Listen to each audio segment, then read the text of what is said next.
লক্ষ্মীপুরে বৈষম্য বিরোধী আন্দোলনে প্রকাশ্যে গুলিবর্ষণ করা যুবলীগ নেতা গিয়াসউদ্দিন সোহাগকে গ্রেপ্তার করেছে পুলিশ। সদর থানা ও চট্টগ্রাম মেট্রো পুলিশের সহযোগিতায় তাকে গ্রেপ্তার করা হয়।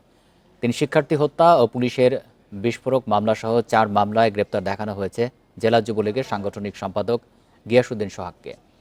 সদর থানার ভারপ্রাপ্ত কর্মকর্তা মোহাম্মদ আব্দুল মোন্নাম জানান, আদালতে তুলে জিজ্ঞাসাবাদের জন্য 15 দিনের রিমান্ড আবেদন করবে পুলিশ। গত 4 আগস্ট সাবেক যুবলীগের সভাপতি সালাউদ্দিন টিপুর বাসভবনের ছাদ থেকে টিপুর নেতৃত্বে ছাত্র জনতার ওপর গুলি করা হয়। এই হামলা ও হতাহতের ঘটনায় বেশ কয়েকটি মামলায় এখন পর্যন্ত 80 জনকে গ্রেপ্তার করা হয়েছে। ছাত্র জনতার উপর প্রকাশ্যে গুলিবর্ষণকারী একজন আসামি নাম গিয়াসউদ্দিন সোহাগ, তাকে আমরা অ্যারেস্ট করতে সক্ষম হয়েছি এবং সে 1 নম্বর আসামি টিপুর ঘনিষ্ঠ সহযোগী ছিলেন।